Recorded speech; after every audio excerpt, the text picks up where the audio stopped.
Nagbabala po ang pag-asa ng malalakas na hangin at pag-ulan sa lalawigan po ng Batanes ngayong Huwebes po ng umaga, October 23.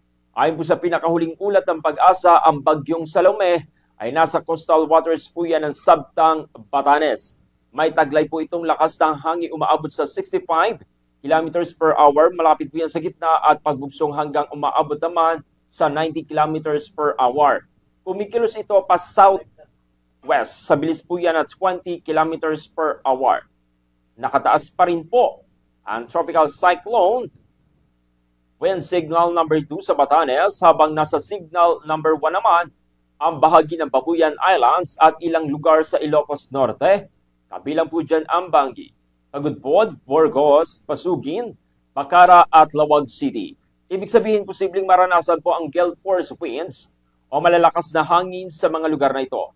Babala rin po na pag-asa sa matataas na alon, aabot po hanggang 7 na metro sa karagatang bahagi po ng Batanes at 5 metro naman sa paligid ng Babuyan Islands. Delikado pa rin po yan ang paglalayag, lalo na po yan sa maliliit na bangka.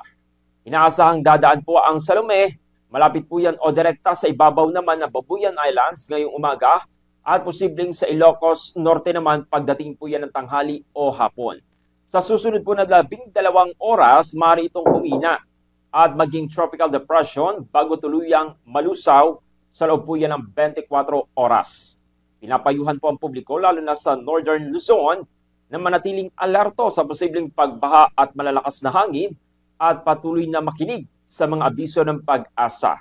At syempre sa kanilang mga lokal na disaster risk reduction officers. Samantala, sa thunderstorm advisory naman po ngayong umaga, binabalaan po ng pag-asa ang mga residente naman dito naman po sa dako ng Quezon at Laguna dahil po yan sa posibilidad ng malakas na ulan, kulog, kidlat at bugso ng hangin sa loob po yan ng susunod na 2 oras. Pinapayuhan rin po ang lahat na mag-ingat sa banta naman ng flash floods at landslides. Good morning, Batangas.